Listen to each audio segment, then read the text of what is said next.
another episode of the Grip Geek. I am Chris, and we are still here in Valhalla Gym. We've been here for about 2 days, it feels like. We've moved in now. We have done some serious lifts. We've already done a video with Karl here. Go check it out. It's another video on the channel, and it is awesome. We get some mad lifts done on there. We do. Quite a hefty amount of lifting. This video is going to be focused on the 45-pound Holle Plate. Now, we're going to focus on the hub lifting part of it. When I knew I was coming here, I asked Karl, is there anything of mine he wanted me to bring to try? First thing he said? This guy. You want to have a go on this plate. Now this plate, for anyone that hasn't tried it, it's an incredibly difficult hub lift. And I'm going to work through with Karl how I warm up to have an attempt on this plate. And we're going to work our way through the warm up till we get to the point where Karl's going to attempt and get a feel for it for the first time. You've had a chance to have a little look at it now? Yes. What's your thoughts initially? I think it's going to be harder than I imagined because how narrow it is. The depth I don't find too much of an issue because a lot of the hubs I do are quite shallow. But I think the width's going to be an issue. Yeah, we talked about this. You are very good at a wider, shallow hub. Wide, shallow. See, I'm the opposite. I'm much better on narrow hubs. It's going to be interesting to see how that transitions over to this hub. Absolutely. So with that said, let's get into it. Let's give it a whirl. So as I was saying, I'm going to take Karl through a session that I normally do to warm up, to get to the point where I'm ready to have an attempt on the Holle Plate. We're going to use another grip implement that's available from WOG Grip, and this is the WOG Grip Shallow Hub.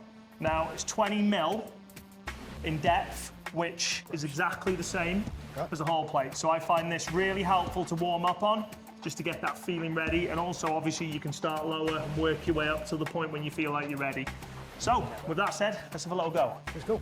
I find with training hub as well, I feel like I have a lot of stuff I do, I have to be extremely warm in the fingers. Yeah. There's a fine line between doing too much, and then by the time you get to what you're trying to achieve, it's gone. I normally lift with the thumb over. Yeah, you don't do an anchor with your thumb, do you? Not normally, but I might have to. It's quite shallow. Which is probably why you're very good when it comes to wider hubs. Yeah, because I'll just go straight into the thumb. Okay. I can already tell I'm not going to be able to do that. I can tell now that I'm not going to be able to do that. That's the spirit. Yep. Still looks relatively comfortable, mate, so that's a good sign. So if anyone does try this, what I'm going to show you today, if you get your hands on one of these plates and you're looking for a way to warm up for it, and you think, you know what, I'll try the whole thing and see how I go. I find the one time I've actually got a decent lift on the Holle Plate, I got up to about 22 on this. Lifting over the weight. I'm lifting over the weight, yeah, it's way easier. So, yeah, you have to be primed and ready to go. Shift across a bit because I like to get a good lean in. Yeah, that's how I lift on hubs as well. Transfer the pressure over from my thumb to my finger side of a nice little lean. Very good. It's looking strong. Then okay.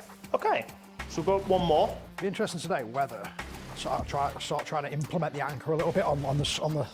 From a personal point of view, if you're doing a narrower hub like this, or what I'd call a traditional hub lift, I would recommend trying to work the anchor eventually.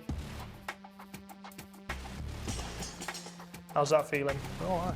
Okay, good. Right. So what we're going to do now is we're going to move onto the plate, but we're not going to move straight onto it from flat. Here's what we're going to do. We're not going to go straight for it. We're going to do a little assisted lift first.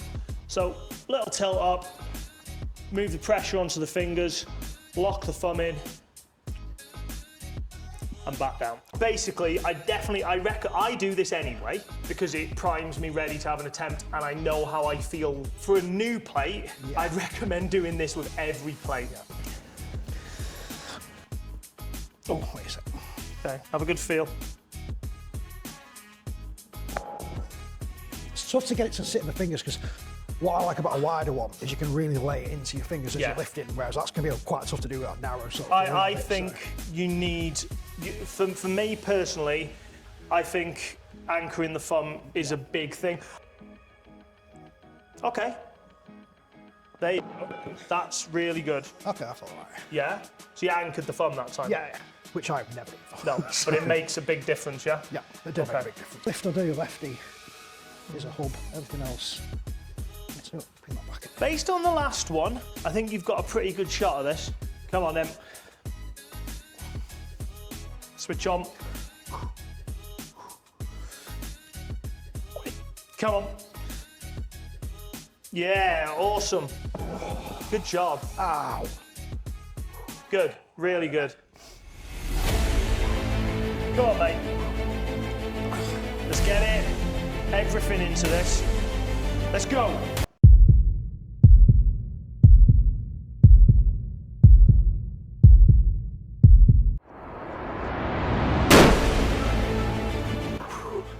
Fucking awesome, mate. Jesus. Great job. How'd I feel? I felt fucking great. Good lad. Felt great. Holy crap. Well done. Thanks for bringing him on. That's how it's done.